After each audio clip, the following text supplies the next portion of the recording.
হেই everyone, সঞ্চারীর মায়ের চ্যানেলে সবাইকে স্বাগত।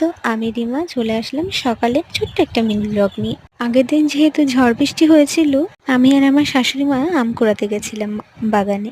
প্রতিদিন হাফ বালতি করে আম পড়ে, আজ প্রায় 2 বালতি আম পড়েছিল। আর আমার শ্বশুর মশাই আমার মেয়েকে নিয়ে সারা বাড়ি হেঁটে বেড়াচ্ছিল। সকালবেলা আর বিকেলবেলাও কিছুতেই ঘরে থাকতে চায় না। তারপর চা বানিয়ে আমরা 3জন চা খেয়ে নিলাম। যত ভাবি দুধ চাটাকে ইগনোর করবো গ্যাসের জন্য, আবার খেয়ে ফেলতেই পারি না।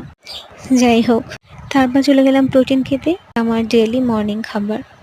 আমার যেহেতু চিনি খাওয়া মানা, তাই প্রোটিনের সাথে আমি যেহেতু ফল, দুধ, ডিম কিছুই খেতে পারতাম না, তাই ডাক্তার আমাকে এটা সাজেস্ট করেছে।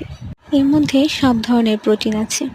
তারপরে প্রোটিন খেয়ে আমি আর আমার শাশুড়ি মা আবার চলে গেলাম আমাদের সবজি খেতে, সবজি তুলতে।